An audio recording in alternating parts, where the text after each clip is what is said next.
The photograph sits in a climate-controlled archive box, numbered and catalogued like 1,000 others.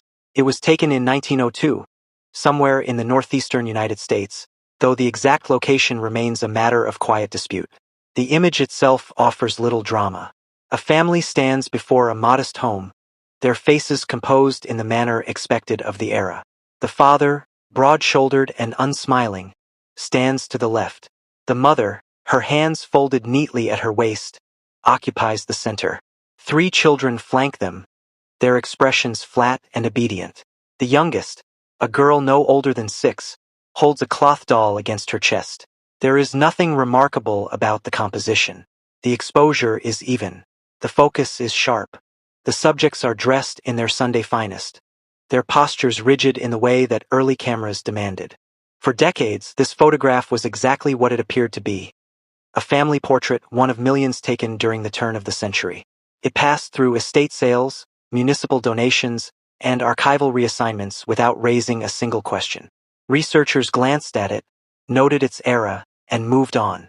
But in the spring of 2003, a graduate student conducting a survey of early American photography lingered on this image longer than most.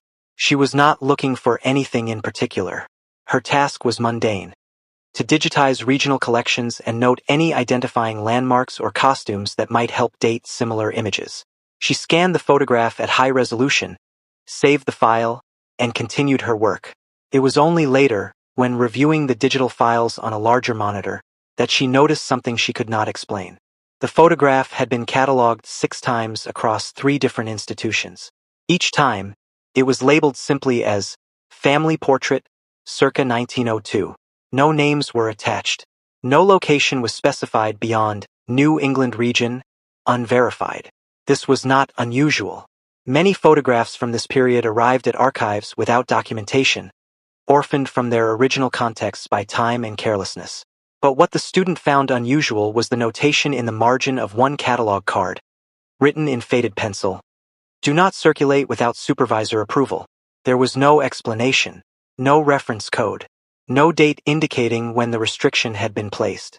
The handwriting was cramped and hurried, as though the archivist had made the note quickly and without ceremony. The student inquired with the head librarian, who checked the records and found no corresponding policy. The restriction, if it had ever been official, was no longer in effect. But the question remained: why had someone, at some point, decided this photograph should not be freely accessible? The family in the image betrays no scandal. Their clothing suggests modest means, but not poverty. The house behind them is plain but well maintained. The yard is swept clean. There are no visible injuries, no obvious signs of distress. The children stand close to their parents, their hands at their sides. The mother's expression is neutral, her gaze directed just past the camera. The father looks directly at the lens, his jaw set. The photograph, in every measurable way, is unremarkable. And yet, for over a century, it had been handled with caution. The student made a copy of the image and began to search for context. She cross-referenced the clothing styles, the architectural details, the type of photographic paper used. She contacted local historical societies in the regions where the photograph had been archived. She combed through census records, church registries, and newspaper archives, searching for any family that matched the composition. 2 adults, 3 children, living in rural New England in the early 1900s. The search yielded dozens of possibilities, none conclusive. But then she found the envelope. It had been stored separately, in a box of miscellaneous ephemera from the same donor collection. The envelope was small, yellowed with age, and bore no postage. On the front, in the same cramped handwriting as the catalog note, were 2 words: "Keep sealed." Inside, folded twice, was a single sheet of paper. The ink had faded to a pale brown, but the message was still legible. It was a list of names, 5 names, and beneath them, a date: October 14, 1902. The student compared the names to census records. 4 of them matched a family living in a small town in Massachusetts. The 5th name did not appear in any official record she could find. It was as though the person had never existed, or as though someone had made very sure they were forgotten. She returned to the photograph. This time, she did not look at the faces. She looked at the edges, the shadows, the background, And there, barely visible in the corner of the frame, she saw it. A sixth figure standing just outside the group, half obscured by the shadow of the house. The figure was small, indistinct, but undeniably present. And in over 100 years of cataloging, no one had mentioned it. By the summer of 2003, what had begun as a routine archival project had become something else entirely. The graduate student, whose name was Claire Holloway, reached out to Dr. Raymond Goss, a historian specializing in early American photography and the social customs surrounding death and memory in the Victorian and Edwardian eras. Dr. Goss had spent decades analyzing photographs for hidden narratives, for the small visual cues that revealed what families wished to conceal. He agreed to examine the image. Dr. Goss requested access to the original photograph, not just the digital scan. He traveled to the archive in person, arriving on a humid afternoon in late July. The photograph was retrieved from storage and laid on a light table in the conservation room. Dr. Goss examined it through a magnifying loupe, moving slowly across the surface, noting the texture of the paper, the tonal quality of the silver gelatin print, the sharpness of the grain. He spent nearly an hour in silence before he spoke.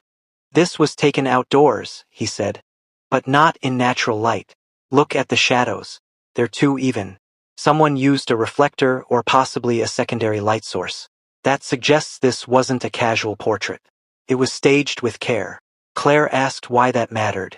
Dr. Goss straightened and gestured to the background of the image. Because outdoor portraits in 1902 were typically taken in full sunlight to ensure a proper exposure. The use of additional lighting suggests the photographer wanted control. Control over how the subjects appeared, and perhaps control over what could be seen. They returned to the envelope and the list of names.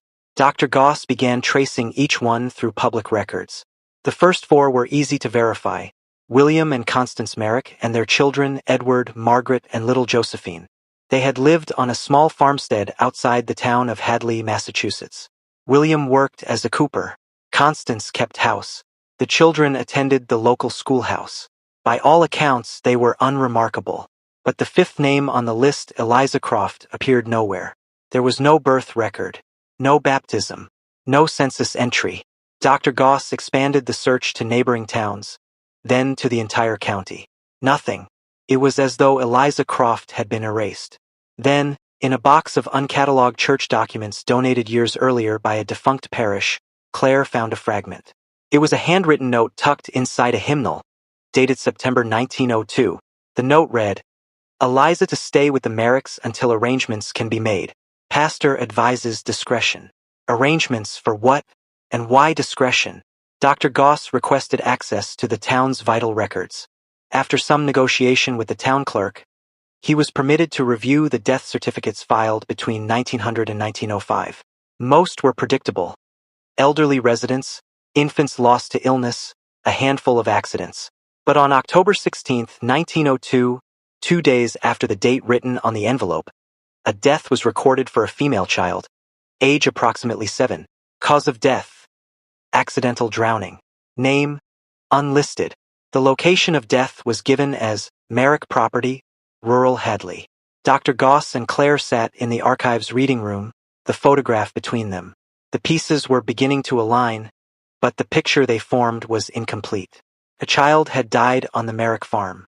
A photograph had been taken 2 days before, or possibly 2 days after. A name had been deliberately omitted, and someone, decades later, had marked the photograph with a warning. Claire examined the digital scan again, zooming in on the sixth figure. The resolution was not high enough to make out features, but the shape was clear. A small body standing apart from the family, positioned in shadow. Dr. Goss leaned closer. "That's not a trick of the light," he said quietly. "That's a person." They began to construct a timeline. In September 1902, a girl named Eliza Croft was placed in the care of the Merrick family. The reasons were not stated, but the language suggested urgency and secrecy. Sometime in early October, a photograph was taken. On October 14th, something happened. 2 days later, a child, name withheld, drowned on the Merrick property. By November, the family had left Hadley. Their farmstead was sold. No forwarding address was recorded. Dr. Goss contacted the local historical society. An elderly volunteer named Mrs. Phyllis Drummond, whose family had lived in Hadley for 5 generations, agreed to speak with him. She was 91 years old and her memory was sharp. When Dr. Goss mentioned the Merrick family, she paused. "I remember that name," she said slowly. "My grandmother spoke of them once. She said they were good people who were touched by tragedy. She never said what kind. But she did say that after they left, no one spoke of them again. It was as though the town had agreed to forget." Dr. Goss asked if she had ever heard the name Eliza Croft. Mrs. Drummond shook her head. But then she added, almost as an afterthought, "There was a girl, though. A girl no one claimed. She came from somewhere else. I don't think she had any people. My grandmother said she was staying with a family outside town. And then she wasn't." The silence that followed felt heavier than the words. Dr. Goss arranged for the photograph to be scanned at the highest resolution available at the time. 4,800 dots per inch, far beyond what was standard for archival digitization. The process took several hours. The resulting file was enormous, nearly 2 gigabytes, and required specialized software to view. When the scan was complete, Dr. Goss and Claire opened it on a large monitor in the conservation lab. At full resolution, the photograph became a landscape of grain and texture. Every thread in the fabric of the clothing was visible. Every crack in the wooden siding of the house could be traced. And in the shadows at the edge of the frame, the 6th figure became unmistakable. It was a child, a girl, judging by the shape of the dress. She stood with her back partially turned to the camera, her face obscured by the angle and the darkness. Her posture was stiff, almost frozen, in the same way the others stood. But there was something else. Her hands were raised slightly, as though she were reaching toward the family, or as though someone had told her to stay back. Dr. Goss adjusted the contrast and brightness, trying to bring more detail out of the shadows. The girl's dress was plain, darker than the others, possibly gray or deep blue. Her hair was long, hanging loose past her shoulders. No ribbons, no ornamentation. In an era when even modest families dressed their children carefully for photographs, this stood out. But it was her position that troubled Dr. Goss the most. The family stood in a tight group, their bodies aligned with the camera. The girl stood apart, several feet to the side, as though she were not meant to be part of the composition. And yet she was there, deliberately. Someone had allowed her to remain in the frame. Claire zoomed in on the faces of the Merrick family. William's expression was stern, but not unusual for the time. Constance's face was harder to read. Her eyes were downcast, her mouth a thin line. The children, Edward, Margaret, and little Josephine, stared blankly ahead, their hands at their sides.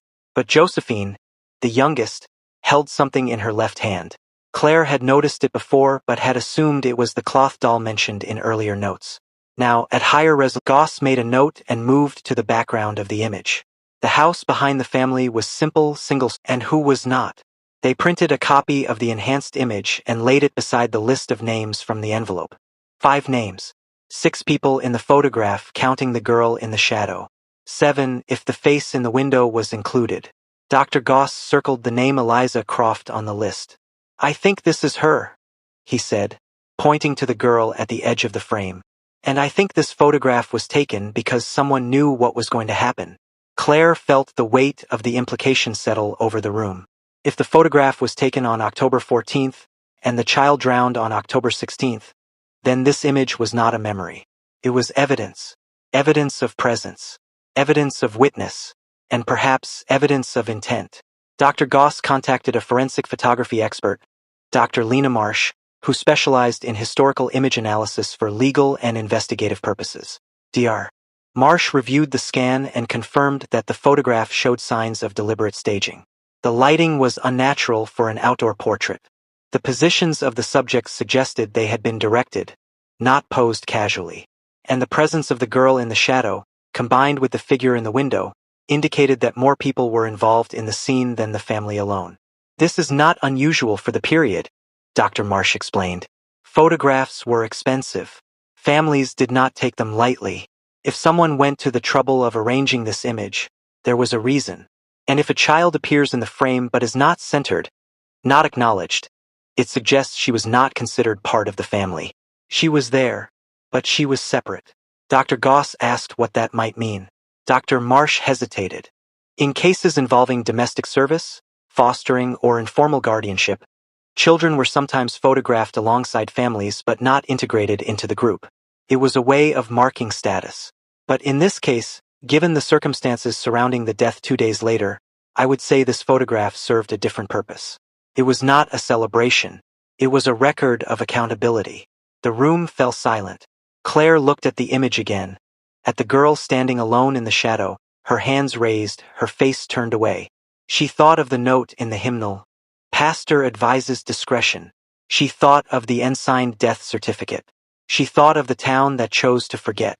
And she realized that this photograph was never meant to be seen.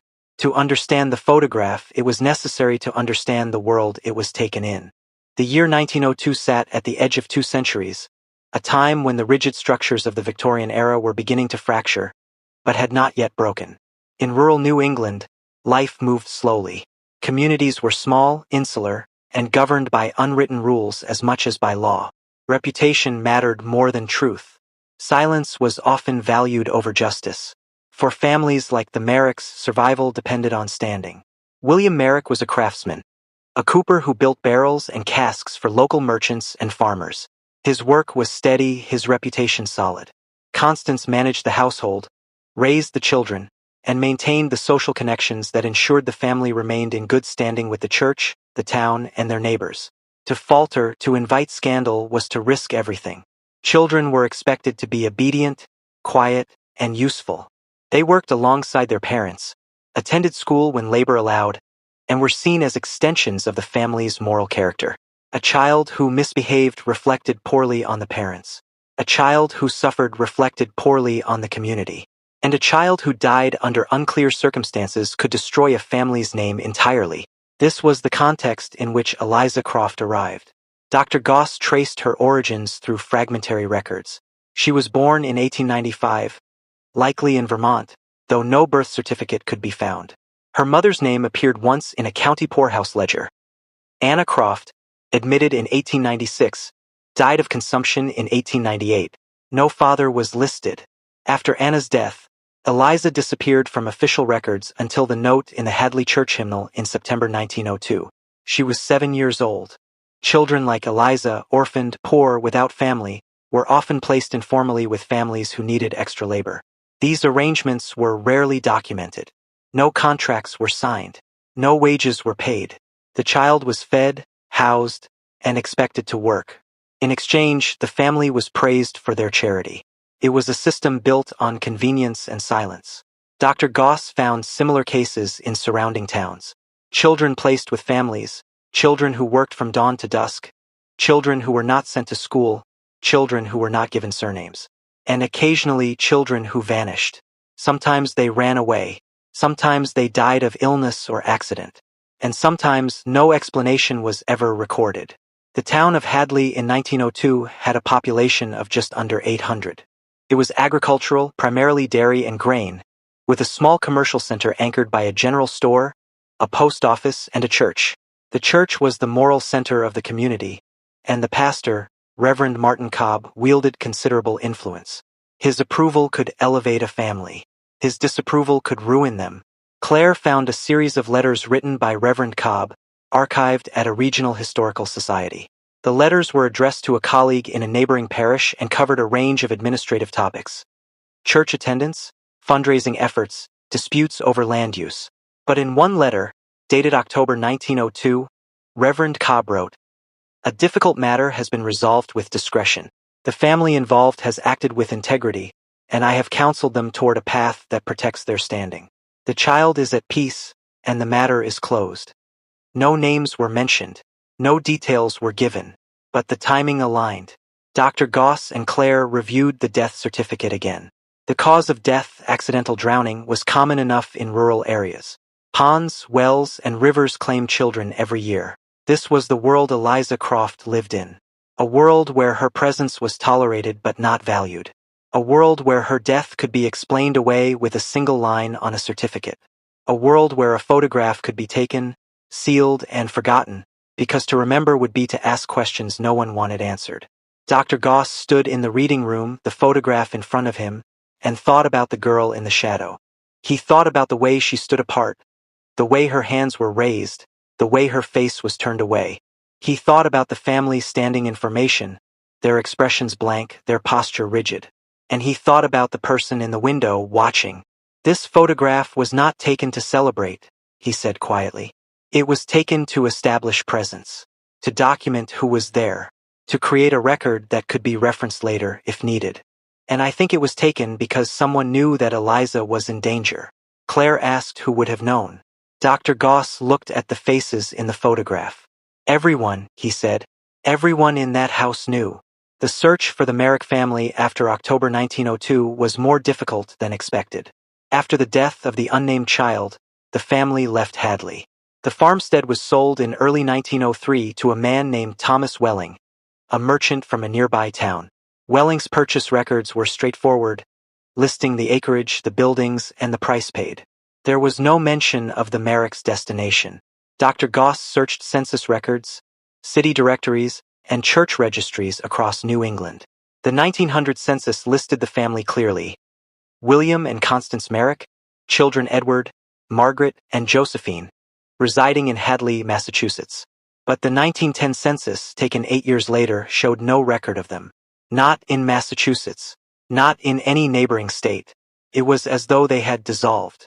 Claire expanded the search to include name variations. Merrick could have been misspelled or anglicized from another origin. She searched for William, Constance, and the children individually, cross-referencing ages and birthplaces. She found dozens of possibilities, but none that matched the family's known composition. It was not unusual for families to move west during this period, seeking land or work, but even westward migration left traces. Land claims, marriage records, obituaries. The Merricks left none. Dr. Goss turned his attention to the children. Edward would have been 12 in 1902, old enough to remember. Margaret, 10. Josephine, 6. If any of them had lived into adulthood, they might have left records under married names, military service, or death certificates. He searched for decades. He found nothing. Then, in a box of uncatalogued materials from a Vermont Historical Society, Claire found a single reference. It was a newspaper clipping from 1908, reporting the death of a young man named Edward Merrick, age 18, in a logging accident near Burlington. The article was brief, mentioning only that the deceased had no known family in the area and that his body would be interred in the local pauper's cemetery. Edward Merrick, the same age, the same name. Dr. Goss requested access to the burial records. The cemetery had long since been abandoned, the grave markers weathered and illegible, but the ledger was preserved in the town archives. Edward Merrick was listed, with a note, "No relations present. Burial funded by the county." If this was the same Edward, then he had been alone. No parents, no siblings, no connection to the family that had once stood together in the photograph. Claire found Margaret next. Her trail was faint but traceable. In 1914, a Margaret Merrick, age 22, was admitted to a state asylum in New Hampshire. The intake records described her as unmarried, unemployed, and suffering from severe melancholia. She had been found wandering near a train station, unable or unwilling to provide information about her family. She remained in the asylum until her death in 1931. No one claimed her body. Josephine was the hardest to find. She had been 6 years old in the photograph, the youngest, the one holding the small wrapped bundle. Dr. Goss searched for years, checking records across New England and beyond. He found no marriage certificate, no death record, no census entry. It was as though she had ceased to exist after 1902. But in 2006, while reviewing digitized church records from upstate New York, Dr. Goss found an entry in a baptismal register from 1903. A girl named Josephine, age listed as approximately 7, had been baptized at a Catholic church in Albany. The entry noted that she had been brought by a woman identified only as Mrs. Gavin Guardian. No surname was given for the child. No parents were listed. Dr. Goss contacted the diocese and requested any additional records related to the baptism. After several months, a single document was found. A letter from Mrs. Gavin to the parish priest, written in 1904. In the letter, Mrs. Gavin explained that she had taken in a young girl the previous year, a child who had been removed from an unfortunate situation and placed in her care through the intervention of a pastor in Massachusetts. The girl was quiet, obedient, and in need of spiritual guidance. Mrs. Gavin requested the baptism as a way to offer the child a new beginning. The pastor in Massachusetts, Reverend Cobb. Dr. Goss cross-referenced the timeline. In October 1902, Eliza Croft died. By early 1903, the Merrick family had left Hadley. By mid-1903, Josephine was in Albany, under a new name or no name, baptized as though she were beginning her life again. The other children were scattered, lost to poverty, institutions, and anonymous graves. The family had not simply moved. It had been dismantled. Dr. Goss returned to the photograph. He looked at William and Constance, standing rigid and silent. He thought about the choices they had made, the silence they had kept, the child they had allowed to die. He thought about their own children sent away, forgotten, erased from memory. And he wondered if the photograph had been a kind of curse, a record that could not be destroyed, a truth that refused to stay buried. Claire found one final piece of evidence in 2007. It was a death notice from 1920, published in a small Massachusetts newspaper. The notice was brief. William Merrick, formerly of Hadley, died by his own hand in Boston on March 3rd. No services will be held. No mention of Constance. No mention of children. No mention of the life he had lived before. Dr. Goss read the notice and thought of the man in the photograph, standing stiff and unsmiling beside his family. He thought of the years that had followed, the dissolution, the silence, the forgetting. And he thought of the girl in the shadow, her hands raised, her face turned away, waiting. By 2008, Dr. Goss and Claire Holloway had assembled enough evidence to construct a timeline. The pieces did not fit together neatly, and there were gaps that would never be filled, but the shape of what had happened in October 1902 was clear enough. Eliza Croft arrived at the Merrick farm in September 1902. She was 7 years old, an orphan with no family and no legal protections. The arrangement was informal, facilitated by Reverend Cobb, who had placed her with the Merricks as an act of charity. In exchange for room and board, Eliza was expected to work. She would have helped Constance with household tasks, cared for the younger children, and performed the kind of labor that was invisible but necessary. But something went wrong. Dr. Goss found a fragment of a letter, written by a neighbor named Harriet Lowell to her sister in Connecticut. The letter was dated early October 1902 and had been preserved in a family Bible donated to a local historical society. In it, Harriet wrote, "There is talk about the child staying with the Merricks. She is thin and I have seen bruises. Constance says the girl is clumsy, but I am not certain. I have spoken to no one, as it is not my place, but I feel uneasy." The letter ended there. There was no follow-up. Dr. Goss believed that Eliza was being mistreated. Whether through neglect, overwork, or deliberate harm, she was suffering. And someone, perhaps Harriet, perhaps another neighbor, had noticed. But in a small town governed by reputation and silence, no one intervened. On October 14, 1902, the photograph was taken. Dr. Goss believed it was taken at the insistence of Reverend Cobb. The pastor may have visited the farm, seen Eliza's condition, and recognized the danger. The photograph was a way to document her presence, to establish that she was alive and in the care of the Merricks on that date. If questions were asked later, the photograph would serve as evidence of who was responsible. But the photograph did not prevent what happened next. On October 16, 1902, Eliza Croft drowned. The death certificate listed the cause as accidental. The location was vague. Merrick property, rural Hadley. No witnesses were named. No investigation was conducted. The death was accepted, recorded, and closed within hours. Dr. Goss did not believe the drowning was accidental. There were no natural bodies of water on the Merrick property large enough to drown in. The nearest pond was over a mile away. The farm had a well, but it was covered and shallow. Claire searched weather records for October 1902 and found no reports of heavy rain or flooding. The conditions were dry and clear. Dr. Goss consulted with a forensic historian who specialized in child mortality in the early 20th century.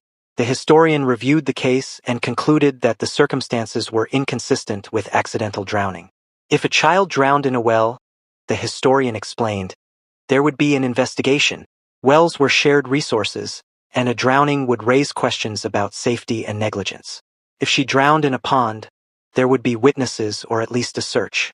The fact that the death was recorded so quickly, with no details and no follow-up, suggests that someone with authority accepted the explanation without question.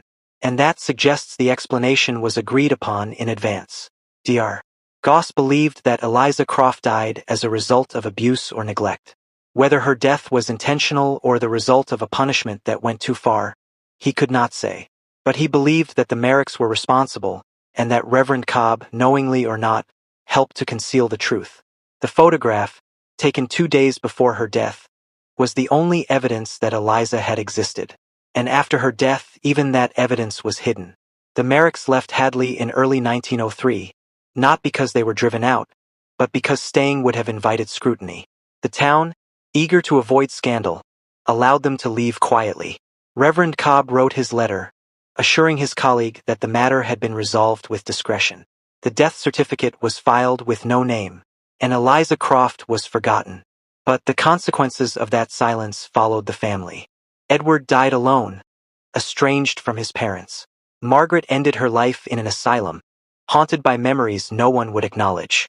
Josephine was sent away, her identity erased, her past severed. And William, years later, chose to end his own life, carrying whatever guilt or grief he had lived with into silence. Dr. Goss believed that the photograph had been sealed away because someone, at some point, understood what it represented.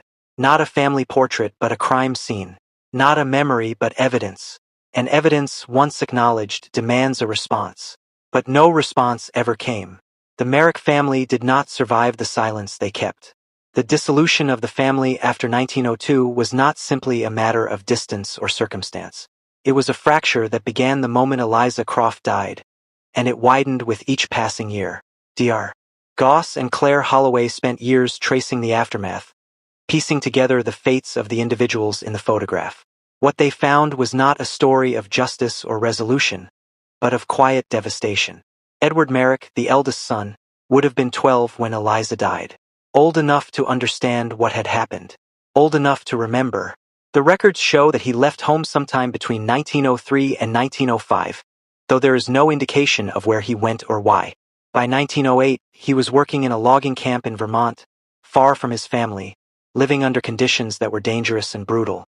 He died in an accident, his body mangled by falling timber, and was buried without ceremony in a pauper's grave. He was 18 years old. Margaret, the middle child, disappeared from records entirely after the family left Hadley. She reappeared in 1914, admitted to an asylum in New Hampshire. The intake notes describe her as unresponsive, withdrawn, and suffering from episodes of severe distress. She refused to speak about her family. She refused to give details about her past. She remained in the asylum for 17 years, until her death in 1931. The cause of death was listed as pneumonia, but the records also note that she had stopped eating weeks before she died. No one came to claim her body. She was buried in the asylum cemetery, her grave marked only with a number. Josephine, the youngest, was sent away. Dr. Goss believed that Reverend Cobb arranged for her placement with a Catholic family in Albany, possibly as a way to protect her from whatever had happened in Hadley. She was baptized under a new name or no name and raised by strangers. Whether she remembered the photograph, the farm, or the girl who had lived with them for a brief time, there is no way to know. She left no letters, no diaries, no record of her thoughts. She vanished into history, as silent as the rest of her family. William Merrick, the father, lived longer than his children. He moved to Boston sometime in the 1910s, working as a laborer in the shipyards. He lived alone, in a rented room in a boarding house near the waterfront. Neighbors described him as quiet, solitary, and prone to drink. In March 1920, he was found dead in his room. The death was ruled a suicide. He had hanged himself from a ceiling beam. There was no note, no explanation, no services were held. He was buried in an unmarked grave in a city cemetery. Constance, the mother, left no trace at all. After the family left Hadley, her name disappeared from all records. Dr. Goss searched for years, checking census data, death records, marriage licenses, and institutional admissions. He found nothing. It is possible that she remarried and took a new name. It is possible that she died and was buried without documentation. Or it is possible that she, like her daughter Margaret, simply withdrew from the world and was forgotten. The photograph, sealed and hidden for over a century, was the only thing that survived.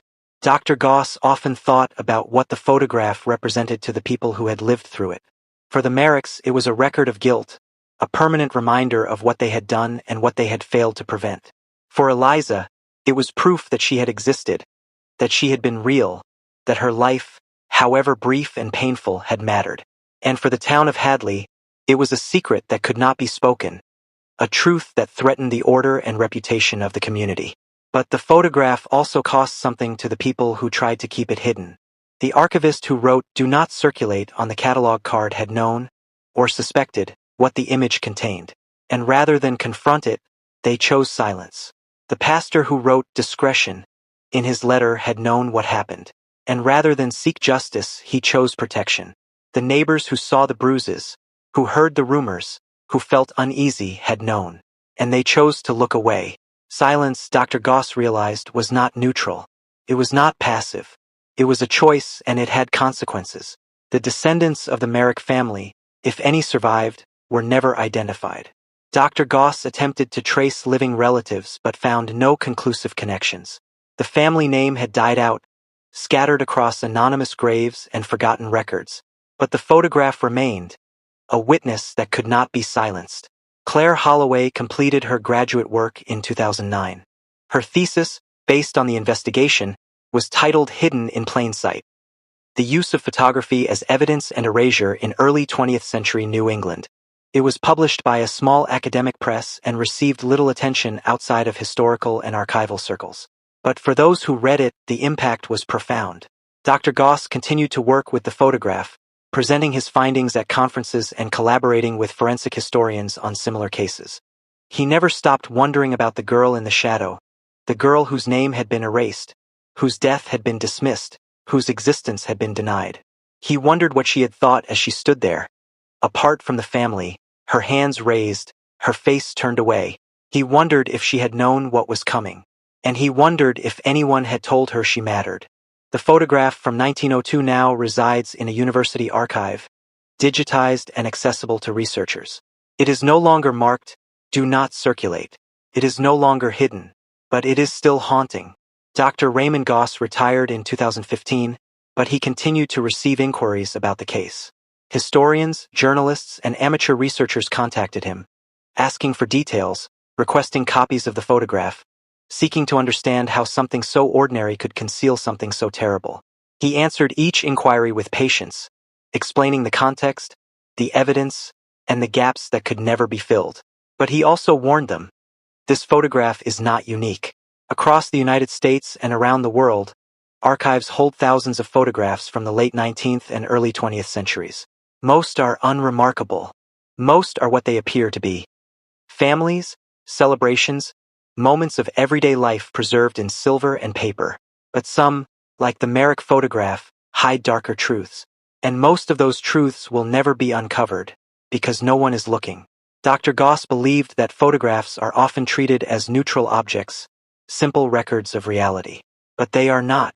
Every photograph is a constructed image, shaped by the choices of the person behind the camera, the people in front of it, and the society that produced it. What is included and what is excluded, who is centered and who is pushed to the margins, what is preserved and what is forgotten. All of these are choices. And those choices have meaning. The photograph of the Merrick family was constructed to document presence and responsibility. But it was also constructed to conceal. The girl in the shadow, half hidden, not acknowledged, was included in the frame but not in the family. She was there, but she was erased. And for over 100 years, that erasure was successful. Claire Holloway, now a professor of history, teaches a course on visual evidence and historical memory. She uses the Merrick photograph as a case study, showing her students how to look beyond the surface of an image, how to ask questions that others have not asked, how to recognize the presence of absence. She tells them that history is not just what is recorded, but what is hidden, and that uncovering the hidden requires patience, skepticism, and a willingness to see what others have chosen not to see. The photograph still raises questions that cannot be answered. Who took the picture? Why was it taken on that specific day? Who decided to seal it away and when? Did anyone ever try to seek justice for Eliza Croft? Or was her death accepted as inevitable? And what happened to the Merricks in the years after they left Hadley? What memories did they carry?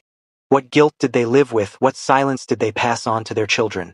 But the photograph also provides something that memory alone cannot: permanence. Eliza Croft existed. She stood in that yard, in the shadow of the house, while a photograph was taken. She was seen. And even though her name was erased, even though her death was dismissed, even though her life was forgotten, the photograph remains. It is proof that she was real, and that she mattered. Dr. Goss often said that the purpose of historical research is not to judge the past, but to understand it. But he also believed that understanding requires acknowledging harm, naming victims, and refusing to accept the silences that were imposed by those in power. The photograph from 1902 is a reminder that ordinary images can contain extraordinary cruelty, and that the work of uncovering the truth is never finished. In recent years, other researchers have begun to examine similar cases: photographs that were archived with unusual restrictions, images that were labeled sensitive or restricted without explanation, families that disappeared from records after a child's death. Some of these cases have been solved. Others remain mysteries, but the work continues, driven by the belief that even the smallest, most forgotten lives deserve to be remembered. The photograph of the Merrick family is no longer sealed away. It has been published, analyzed, and preserved, but it is still uncomfortable to look at. The rigid postures, the blank expressions, the girl in the shadow. They speak to something that cannot be easily explained or resolved. They speak to a world where cruelty could be hidden behind respectability, where silence was more valued than truth, and where a child's death could be dismissed with a single line on a certificate. And they remind us that history is not a distant, abstract thing. It is built from individual lives, individual choices, and individual silences. The photograph from 1902 is a window into that history, and it asks us over a century later to look closely, to ask questions, and to refuse to look away.